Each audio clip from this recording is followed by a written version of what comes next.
अस्सलामु अलैकुम वरहमतुल्लाहि वबरकातुहू। हज़रत अबू बकर सिद्दीक़ रज़ी अल्लाह ताला अन्हु ज़माना जाहिलियत में कबूल इस्लाम से पहले जो ना तिजारत का काम करते थे, और मुल्क शाम में आपके साथ एक ऐसा वाक़या पेश आया जो आपको दायरा इस्लाम की तरफ लेकर आ गया।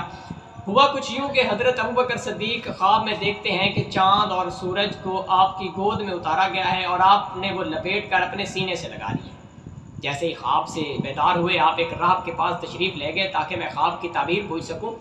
तो आपने उस राहब को अपना ख्वाब बताया, तो उस राहब ने बताया कि आखिरी ज़माना में एक नबी मबूस होगा जिसका नाम मोहम्मद सल्लल्लाहु अलैहि वसल्लम होगा।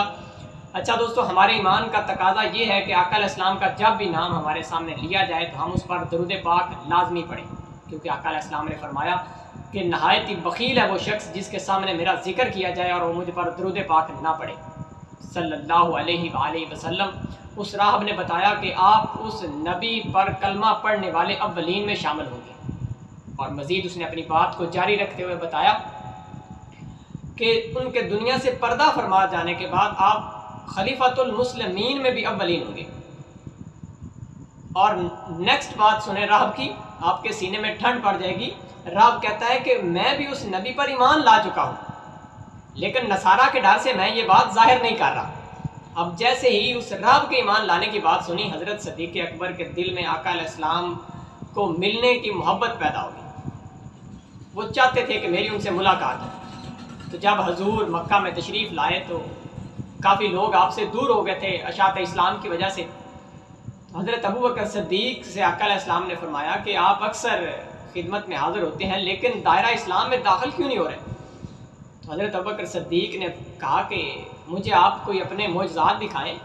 तो आका अलैहिस्सलाम ने फरमाया कि वो मुल्क शाम में जो आपने ख्वाब देखा था और जिसकी ताबीर एक राहब ने बताई थी, क्या कबूल इस्लाम के लिए वो मोजज़ा काफ़ी नहीं है? जैसे ये बात सिद्दीक़ अकबर ने सुनी, नहायत हैरान हुए और अचानक बोल उठे, सदक़ता या रसूल अल्लाह, आपने या रसूल अल्लाह दुरुस्त फरमाया, आपने दुरुस्त फरमाया और कलमा हक़ अदा किया, तो ही तो रिसालत की गवाही दी और दायरा इस्लाम में दाखिल हो गए।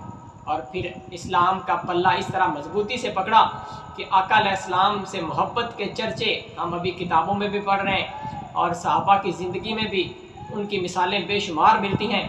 तो अल्लाह से दुआ है कि अल्लाह पाक हमें सिद्दीक़ अकबर की जैसी मोहब्बत आका अलैहिस्सलाम से उनस नसीब फरमाए और उनकी तालीमात पर अमल करने की तौफ़ीक़ अता फरमाए। आका अलैहिस्सलाम के हर सहाबी की स्टोरी जिसकी भी आप पढ़ लें वो मोहब्बत से भरी पड़ी है।